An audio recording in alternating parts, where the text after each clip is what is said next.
There's no other way to approach this one but just be direct. This is our Compton to Columbia topic for today, where there's a conspiracy theory out there that Damar Hamlin is actually dead. And it's interesting that this theory came about from his appearance at the Bills Stadium on Sunday. So as we first all got a collective look at Damar Hamlin coming up in the security vehicle, flanked on both sides by security members. And it's 30 degrees out there in Buffalo, and I played in Buffalo. And let me just tell you that the thermometer in Buffalo, when it says 30 degrees, really doesn't mean 30 degrees. To you, it feels like 3 degrees, right? So then he bails to the locker room and obviously around his teammates, etc. And the next visual is him in a suite, in a box, cheering on the Buffalo Bills. Obviously, head to toe, he has garb on, and you can't see him because it's cold. But that turned into fuel for a conspiracy theory that is protecting the NFL with its COVID-19 restrictions. The anti-vaxxers, as they say, are out there in full force saying, how come we didn't get a face shot of Damar Hamlin? Does he have stroke face, as they say? A lot of things to digest right here, John Brinkus, but tell me, the conspiracy theory around this, what's your reaction? You know, what's interesting is the use of the word conspiracy theory. And I just want to pull up, Herbert, go to my phone. I want to pull up the ultimate source. I mean, there's no better source than Wikipedia. I mean, donate today. Donate today. I mean, so conspiracy theory, it says a conspiracy theory is an explanation for an event or situation that asserts the evidence of a conspiracy. I like how they use conspiracy to define conspiracy. Yeah, that doesn't by work. powerful and sinister groups.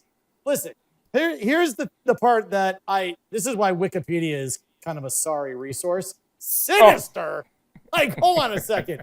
So you mean if you disagree with the mainstream explanation, it's sinister? How about just being a skeptic? How about just questioning? You don't have to be sinister. You just have to be, how about this? I don't know, curious? That's all I am, is curious. And guess what? Here's what I'm going to say about the Damar Hamlin situation. Herbert, you can take my phone off. Here's what I'm going to say. I really, my gut, beyond my gut, is he's alive. The reason being is there is no way someone could keep that. There's just no way. There's a 0% chance that in this day and age of social media, someone doesn't get a picture of something, someone doesn't see something weird, someone doesn't have a medical report, something, it's too big of a thing. And really, when I say a player who's in a hospital, that's it's a place where there are a lot of people going in and out. A lot of people benefit. A lot of people don't benefit by him being alive or not alive. There's no chance he's dead. But I'm a skeptic, and I'm like, you know what? I wouldn't even think about the idea that he's not alive. So let me look into it, and I'll make my own decision. My gut tells me he's alive. Yeah, I mean, I would put my hand on the Bible. I would sit there, and as you were growing up, I swear on my mama, like he's alive. Like there's no way he's dead. And it's not because I don't believe in conspiracy theories.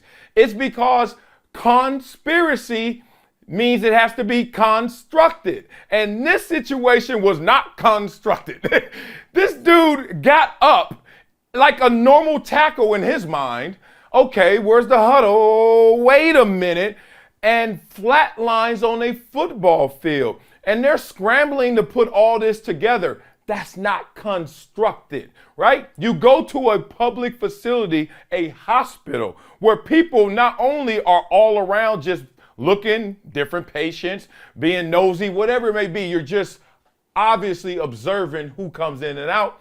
But then a famous person comes in, oh, that person garners the most attention. So then if TMZ is still alive and existing in this world, they would have gotten to the bottom of this a lot sooner than this. But what TMZ did was actually just call Damar Hamlin's family and say, yo, Is he alive? Like, we're hearing a lot of stuff about it. Like, that's simple, which means there's no smoke somewhere else or fire, because TMZ would have certainly put all of their resources towards that. But it's interesting that you said about this topic in particular that you're still curious. And I'm curious to why didn't they give Damar Hamlin that moment on the podium, that moment, because I've been to Buffalo before, where you come out and you wave the flag and you send the 12th man into euphoria and craziness. Why didn't they prop him up in that moment, which fueled this conspiracy theory? I think that's a great question. And that's why I'll say, hey, I'll entertain it. Great question. I don't know. The answers can really run the gamut from he probably still doesn't feel all that good.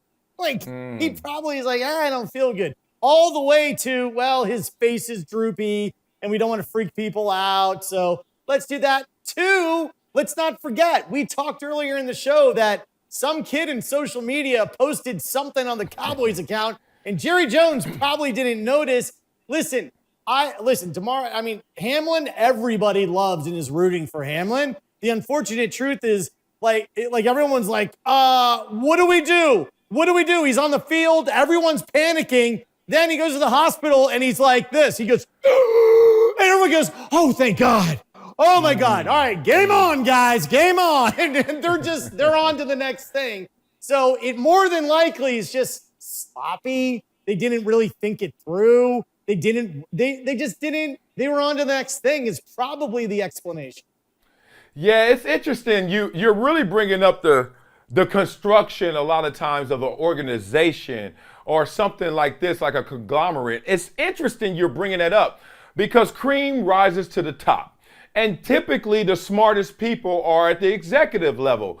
But when you're at the executive level, you're not bogged down by the mundane details of every moment, every situation. You're just there to sign off to make sure we're heading in the right direction.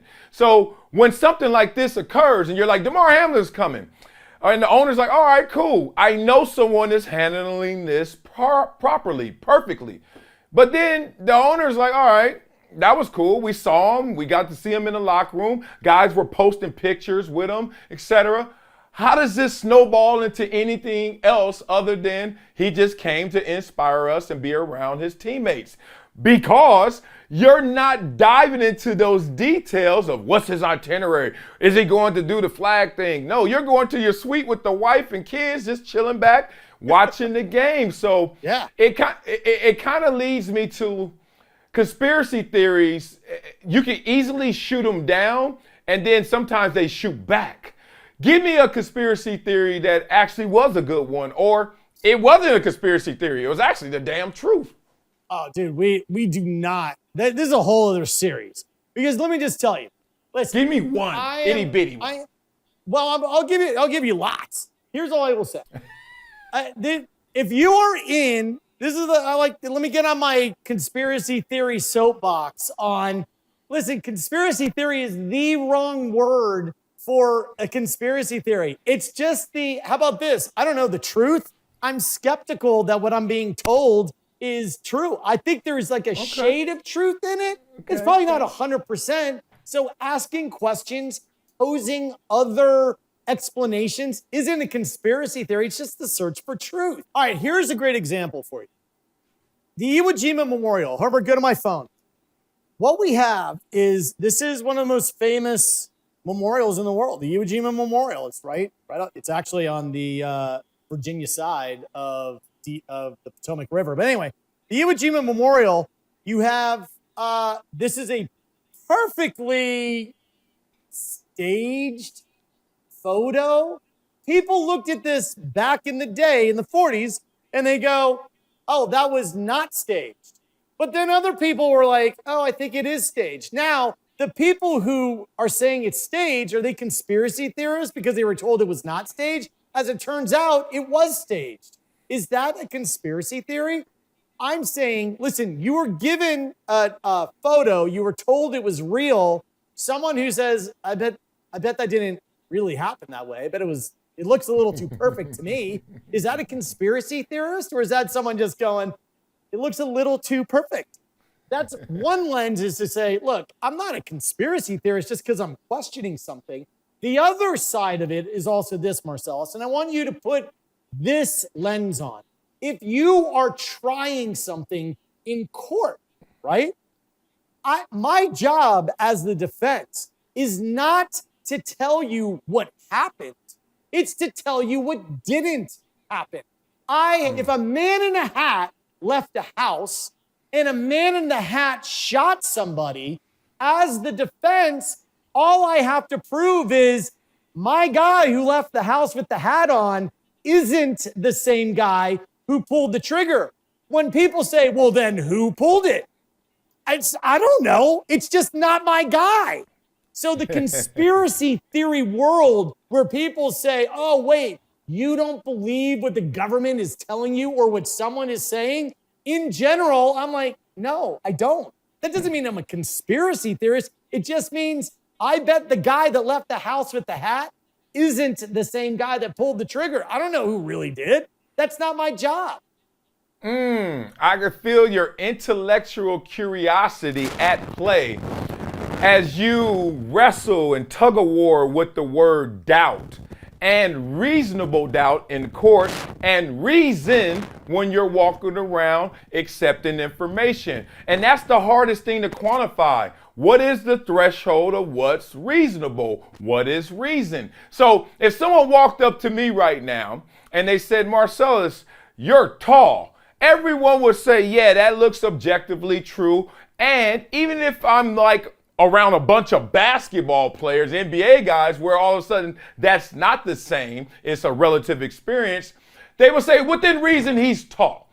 John would sit there and say, but he's tall to who? And tall where? Around John, I am tall. Around Shaq, Yao Ming, and someone else, I'm not as tall. And I think that what you're really trying to nail is, before we objectively dedicate ourselves to one way of thinking, let's make sure that we circle this and know the relative experiences as well as the objective so-called truths.